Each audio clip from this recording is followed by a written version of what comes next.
Hey everyone, welcome to the channel. My name is Ash, aka I'm a Ghostbuster, and today I'm doing a quick review for Long Live the Queen on Xbox. Now this is developed by Hanako Games and it's published by Ratalaika Games, and they were kind enough to send me a copy of this for review, so big thanks to them for that. Now this game is released onto the store on the 15th of July 2022, so only a couple of days time. Priced at $9.99. Now it's also coming to PS4, PS5 and Nintendo Switch, and it's already available on Steam. Now this game is a visual novel as such, and you basically play the role of a princess.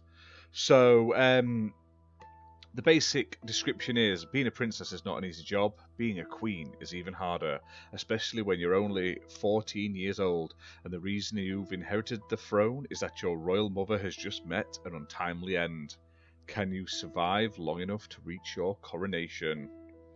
So basically, in this game, you play as this princess. It has the sort of standard visual novel sort of conversation sort of pieces in it, but it also includes other aspects, sort of like RPG elements, where you basically have to send your character to do lessons which increase their stats basically, and these lessons cover all sorts of things from like using weapons, agility, intrigue, learning history, faith, stuff like that, learning magic. And these affect your stats and your mood, and you basically pick 2 a day, and after you've picked them you normally interact with or progress the story a little bit, and you then get to sort of explore this map and decide what you're going to do with the rest of your time, be it sort of go to certain areas, talk to certain people, and all of this stuff sort of gives you plus and negatives on your mood basically. Now, the more you build up your stats, the more they can be used in conversation and sort of ongoing things that happen in the plot. So at some points you'll meet someone, and if you've got a high enough sort of foreign intelligence score, you'll be able to answer a question, whereas if you don't, you sort of like fail the test and you give like a subpar answer, or at least something else. Like there was one point where I was trying to spy on someone and I tried to climb up a tree and I had no agility like for like climbing for athletics, and I just failed and they got away before I could even sort of sneak in. So it adds like a sort of stats-based system to the visual novel aspect.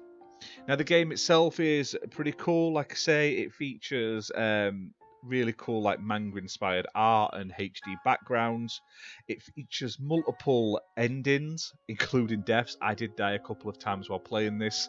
There seems to be quite a lot of death endings I found. But yeah, being able to sort of manage the Princess Elodie's sort of activities and skills was a nice little touch that added a bit more to like the just generic sort of discussion, conversation, gameplay you would find in a lot of visual novels.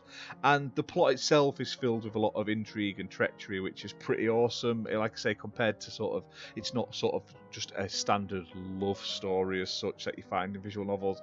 It's all about like people trying to like fuck people over and people trying to like get on top of other people and stuff like that. They all want to be imagine Game of Thrones but in like a visual novel form, and there's a lot of that sort of thing in it. Lots like I say, you can literally murder people in it as well. You can just like, yeah, I don't like you, kill them. And I thought that was really, really funny. Now, like I said, the game is out in a couple of days, priced at $9.99.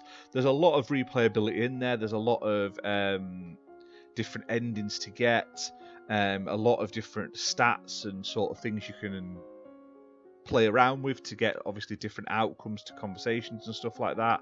So you're going to get a fair amount of gameplay out of it.